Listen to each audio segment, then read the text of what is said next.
Meme brought the bowl of noodles out from the kitchen and placed it on the table.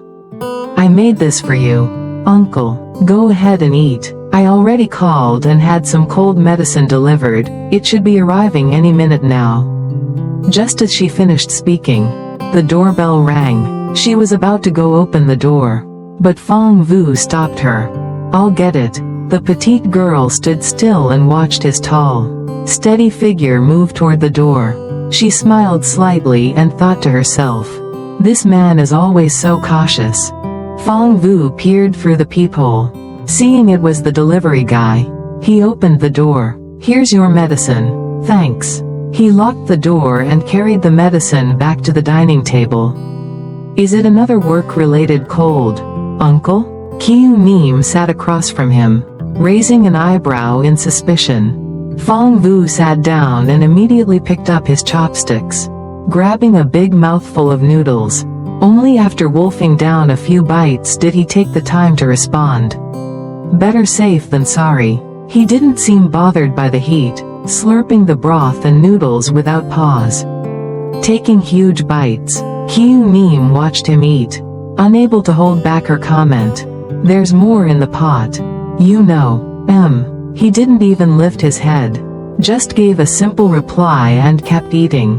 After finishing 3 full bowls, Fong Vu finally wiped his mouth in satisfaction. Meme placed a glass of water and the medicine in front of him. "Take your medicine, then go shower. You reek of cigarettes, it's giving me a headache." Fong Vu's face flushed slightly. He sniffed at his shirt and, sure enough, the smell was strong. Awkwardly clearing his throat, he explained, "When I'm on duty, no one really cares about things like that. I'll go shower now." He quickly downed the medicine and headed for the bathroom. Meme cleaned up the dishes, glanced at the time, and then returned to her room to do homework. Half an hour later, there was a knock on her door. "It's open," she called. "You can come in, Uncle." Fong Vu pushed the door open. In his uninjured hand was a cup of warm milk. He walked over to her desk and gently set it down beside her. "Don't stay up too late." She looked up and noticed water still dripping from his hair. "Thanks, but you've got a cold, you should dry your hair before sleeping." A few droplets ran down his neck, soaking into the collar of his t-shirt. Meme couldn't help but feel a strange itch in her heart. For the first time, she found his clothes kind of annoying. Fong Vu casually wiped his neck and reached out to ruffle her hair. "All right, I'll go dry it now." He left in a surprisingly good mood and went back to the bathroom with the hairdryer in hand.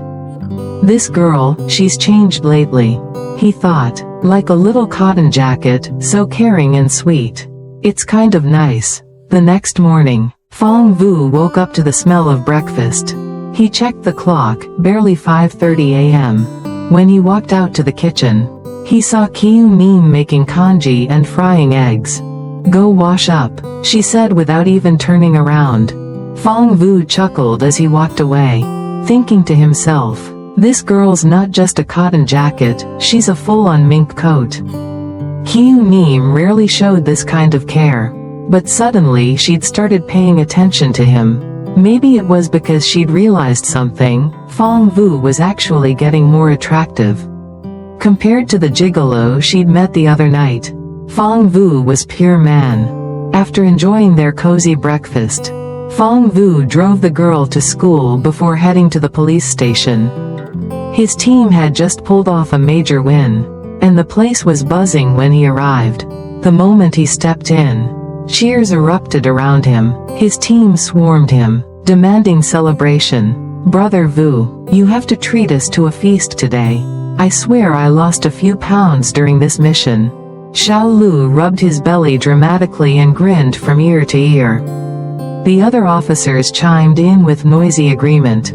Fong Vu didn't hesitate, he waved his hand generously. "Pick the place, my treat." This mission had truly been exhausting. Even he had nearly reached his limit. When Meme entered the classroom, she noticed a bag of bread on her desk. She looked left and right before tapping the shoulder of the girl sitting in front of her. Did someone come to my desk? Fan Sang turned around, glanced at Kyu Mim, and shook her head. Nope. Kyu Mim pressed her lips together, picked up the bread, and placed it in the far corner of her desk. This wasn't the first time she had received food. During her 3 years of high school, she had rejected so many people and clearly stated that she wouldn't accept anything from anyone. That's why these kinds of gestures had stopped. Graduation wasn't far off, and Kyu Mim had no intention of dating, so she didn't give it much thought. After lunch, Sao Duong from Class 8 of the sports department suddenly blocked her way. Kyu Mim looked at the tall boy standing before her and asked, "What do you want?" Sao Duong scratched his head and then asked, "You don't have a boyfriend, right?" "I don't." The fierce-looking boy let out a visible sigh of relief and grinned happily. "I know you want to focus on studying, so I won't bother you. But can you not stop me from pursuing you? Just watch me for now, and if you find me acceptable, please give me a chance after we graduate." His words weren't arrogant or overly flattering, but only God knew how much his hands were sweating. Kyu Mim thought for a long while. She felt it was best to be clear. What I'm going to say next might be a little blunt, so let me apologize in advance. Sao Duong, I know who you are, but I don't like you.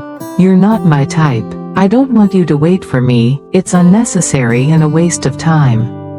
The smile on Sao Duong's face gradually faded.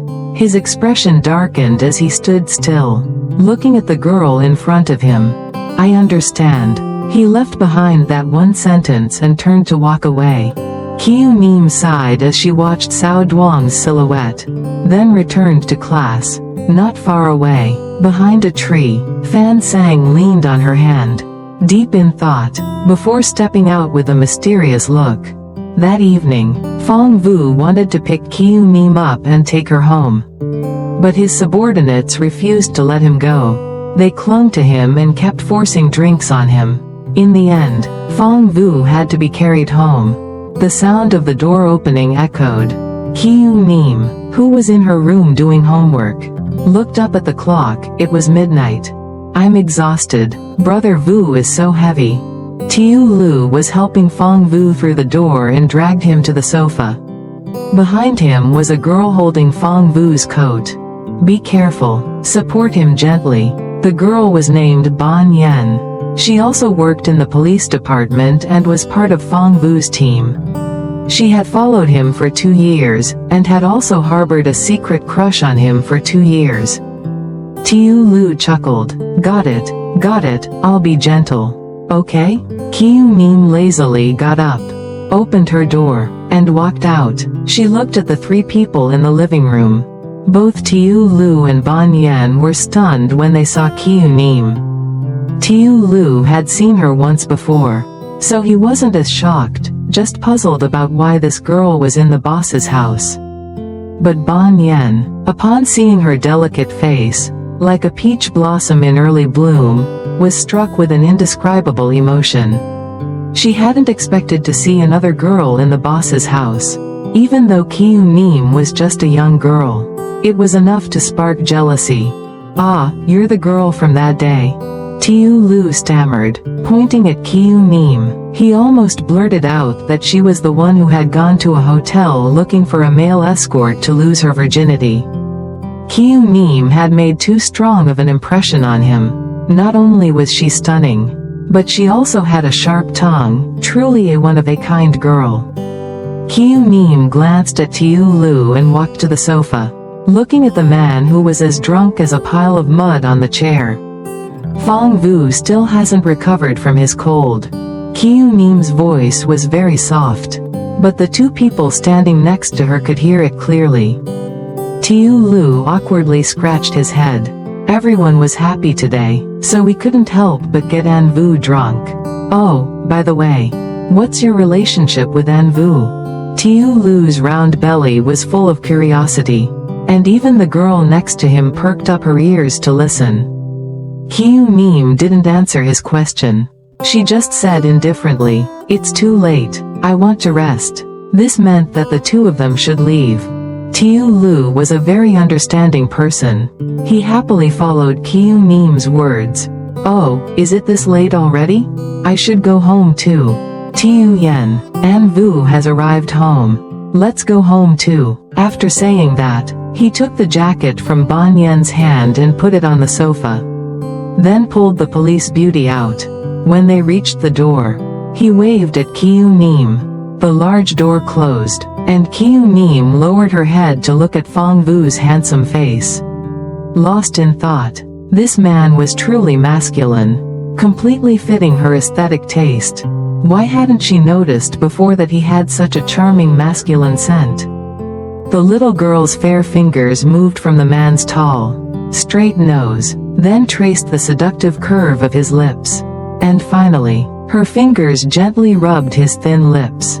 Fang Vu was dead drunk, suddenly feeling a slight itch on his lips. He stuck out his tongue to lick. The hot, wet breath from his tongue touched Qiu Mim's finger like an electric current, running straight to her heart. Qiu Mim bit her lip and used a little force to put her finger into Fang Vu's mouth. Suddenly, a strange object appeared in his mouth. The man frowned uncomfortably, and he used his tongue to push the strange object out. Qiu Mim had a mischievous thought. Her finger spun in circles, teasing the man's tongue, unable to close his mouth. Fang Vu, HMPH, ed. His face flushed with discomfort, and saliva flowed from the corner of his mouth. Qiu Mim chuckled softly and pulled her finger out of Fang Vu's mouth. She held his chin, carefully admiring his masculine face.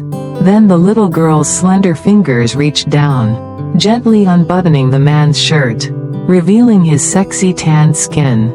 Fang Vu's muscles were not too big but extremely firm. One glance was enough to see the powerful physique hidden beneath. Qiu Mim really liked Fang Vu's body.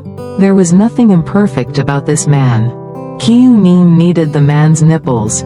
The light pink nipples quickly stiffened from being teased. Fang Vu was too drunk. He didn't even wake up from Qiu Mim's teasing. Qiu Mim played with his nipples for a moment. Her hand began to move downwards. Her fingertips glided over his alluring abdominal muscles. And finally, she reached out to unbuckle Fang Vu's belt. Who said only women had sexy bodies? Even a man's body had an alluring charm. Qiu Mim was not flustered when unbuckling Fang Vu's belt. She unbuttoned his pants and pulled down the zipper, immediately revealing his black briefs. Everyone said wearing black made you look thin. Qiu Mim looked at the bulging lump in his crotch and raised an eyebrow. It seemed those words weren't entirely true. Black didn't make you look thin at all. Looking at the soft lump hidden under the briefs, Qiu Mim felt it wasn't satisfying. She immediately used her finger to pull the soft lump out of the briefs. Suddenly, a large hand grabbed Qiu Mim's mischievous hand. Qiu Mim was not flustered. She calmly looked up and saw the man staring at her seriously. His eyebrows tightly furrowed, his eyes sharp. "What are you doing, niece?" Qiu Mim innocently replied, "Doing what you're seeing."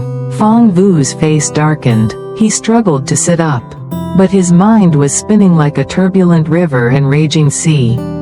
And finally, due to getting up too forcefully, he immediately fainted. Fang Vu fell back onto the sofa, and Chao Ran burst out laughing at his appearance. Then she lowered her head and pulled down Fang Vu's briefs. When she saw that thing, Chao Ran was surprised for a long time, even though she still didn't know the true size of the object. It escaped the confines of the briefs and sprang out, then straightened slightly. Chao Ran frowned and muttered, "So ugly." Fang Vu's was very large and dark brown. Chao Ran wanted to see its true size, so she reached out and grabbed it. Her soft, boneless hand kneaded it sensitively, and in just a moment, it stood erect, staring blankly right in front of Chao Ran's eyes. Chao Ran reached out to measure it but felt it wasn't accurate. She ran back to her room to get a ruler and placed it between his testicles to measure Fang Vu's length. 17.5 centimeters. Chao Ran frowned tightly when she saw this number. Novels all say that a man's should be 18.20 centimeters long. Is Fong Vu's size a bit short? Fortunately, Chao Ran only thought this to herself.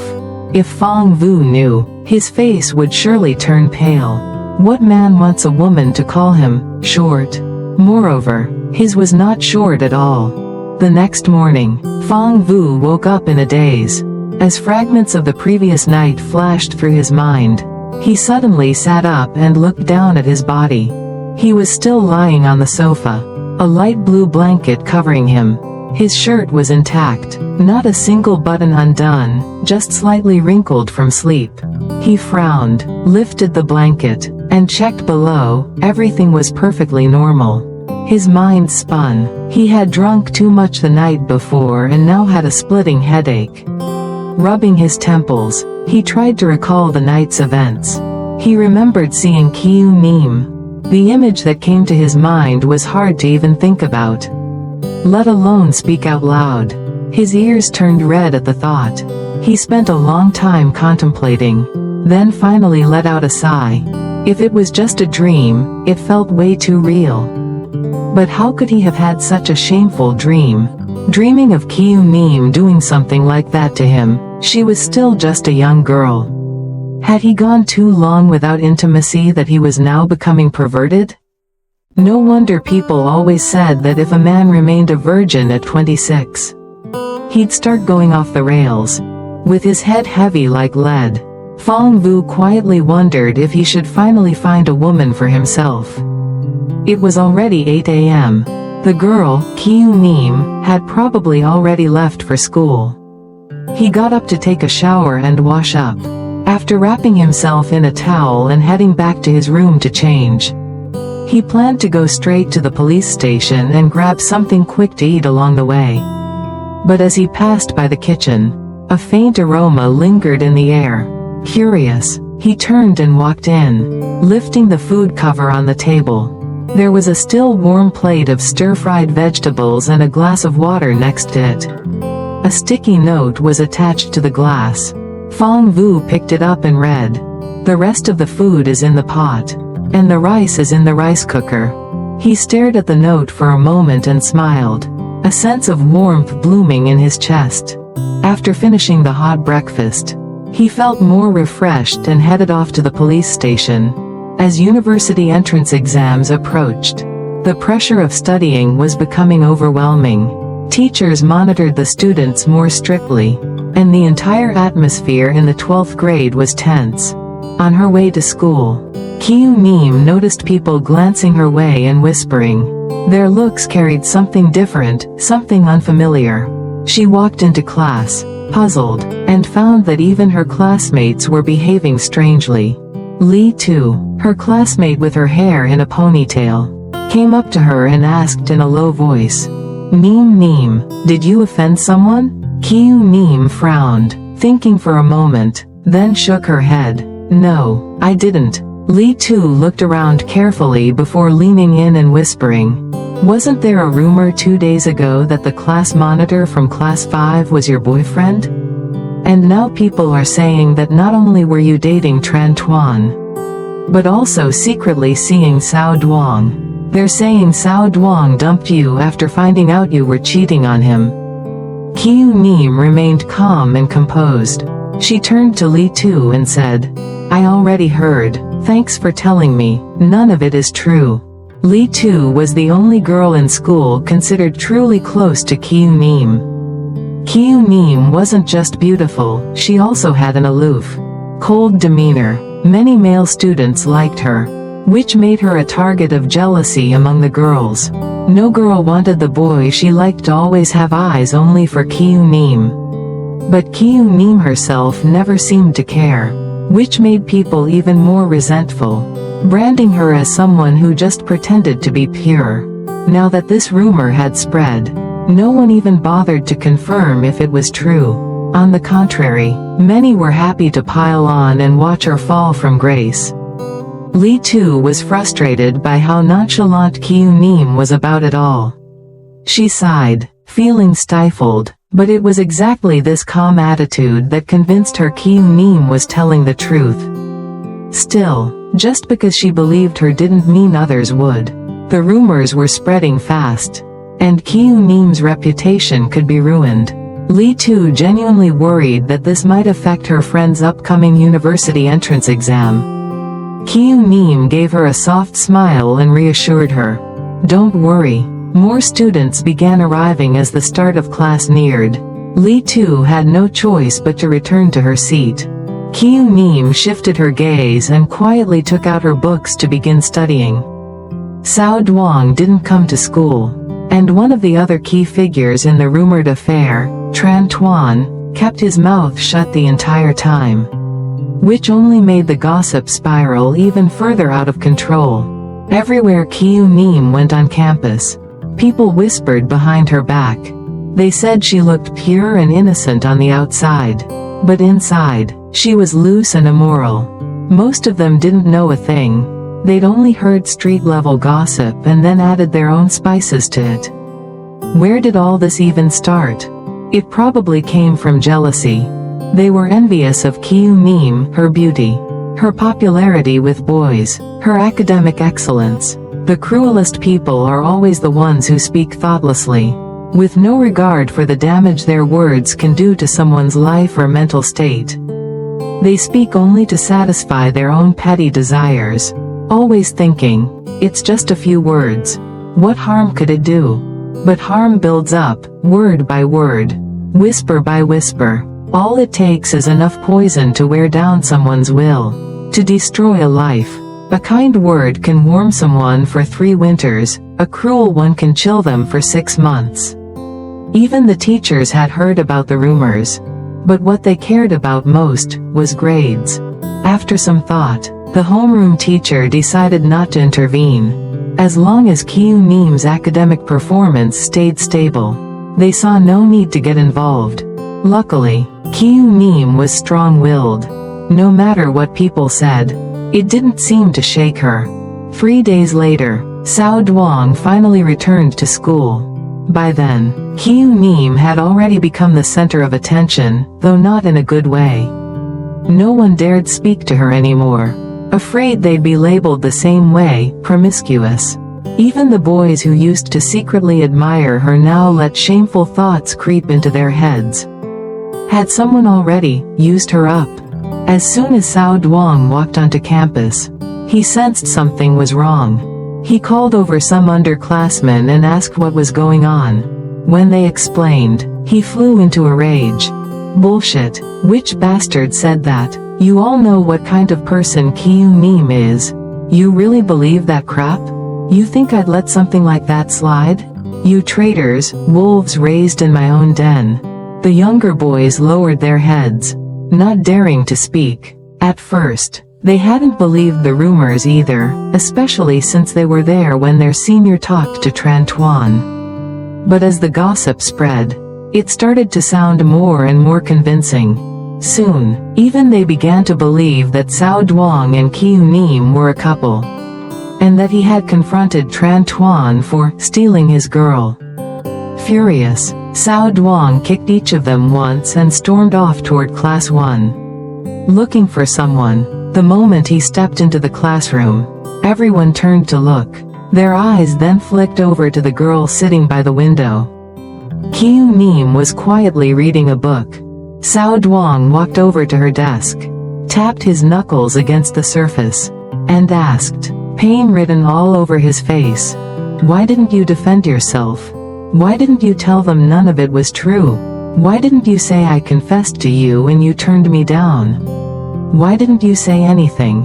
He thought she had kept quiet to protect his pride. The idea made his heart twist with guilt and sorrow. He regretted staying home, wallowing in his own feelings for 2 whole days. If he had come to school sooner and cleared things up, maybe it wouldn't have gotten this bad. Kyung-nim looked up at him and replied calmly, "What good would it do to explain? No one would believe me anyway." Her words left Sao Duong speechless. And she was right. In their eyes, Kyung-nim was already the villain of the story, already condemned. No one wanted the truth. Even if she did speak, they would just assume she was making excuses. If this story moved you, leave a like, subscribe, and share your feelings in